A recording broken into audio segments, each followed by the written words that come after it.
What's the craziest thing your parents manipulated you into believing? Growing up, my parents beat it into us that having privacy was bad. Literally. My mom would search our rooms while we slept, and if she found as much as a piece of homework I hadn't shown her, she'd wake me up and make me kneel on rice until the morning. But my dad was even worse. He was the one who made the rules. He decided how long we should kneel, if we were allowed to lock the bathroom door, and the clothes we wore so he could see the work he did on us if we broke the rules. I absolutely hated both of them, and I hated their rules. I tried to rebel as much as possible. But my brother, on the hand, he was fully indoctrinated. He followed every word they said religiously, and not only that, but he was also dead set on making me follow the rules too. If he ever accidentally read one of my texts, he'd run to my parents and tell on me about how I was keeping secrets, and then watch with a smirk as my parents laid hands on me. He was also self-serving and selfish too, volunteering random confessions at dinner and acting like he was high and mighty.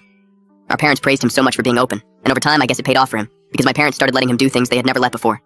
All of a sudden his curfew was pushed back by a few hours. His room stopped getting searched daily. But me, on the other hand, the intensity of the mistreatment ramped up.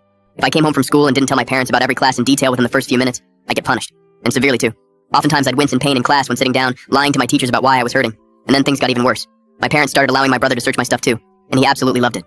I caught him grinning while tossing out my belongings multiple times, justifying it by saying I never told them about this or that. Other times he'd feel really mean and just make up a lie about a secret note he found or something.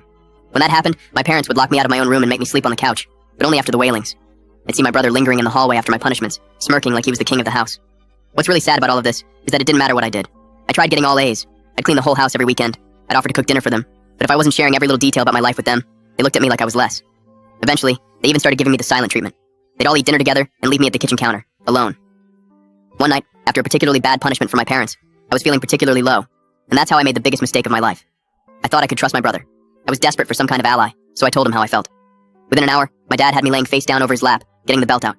I remember holding the pillow in my mouth, biting it not to scream. 1, 2, all the way up to 10. I remember that being my breaking point. This whole time I had truly believed my brother was just complying with them out of fear. But no, he really believed everything they were teaching us. I don't think I ever felt worse than I did that night. After that, I just stopped fighting. I threw away my journals. I deleted all my old texts and never messaged anyone unless I had to. If I was forced to confess something, I just made stuff up. However, there was still that little glimmer of resilience within me, and of course that came back to bite me. My brother caught me writing a little note to myself, the one private thing I still did, and immediately sprinted to my parents. As expected, they absolutely lost it. My mom screamed that they were done. My dad got the belt again. My flip phone was smashed against the wall. I wasn't allowed to eat for 3 days. In the aftermath, they even started following me around the house so I couldn't be alone. They made me stand in the living room confessing secrets 3 times per day. And every time, my brother was right there, smirking proudly as if he was doing the right thing. I remember he called me a liar during one of my confessions. My parents didn't wail on me too hard, but that one little tell was the straw that broke the camel's back. I finally decided to leave. I walked into school the next day, and for the first time in my life, I told a teacher what was happening at home. I was honest and broke down. She seemed absolutely horrified, and before I knew it, I was sitting in the counselor's office, waiting for my parents to arrive to discuss the matter. The full story is on my channel and linked below.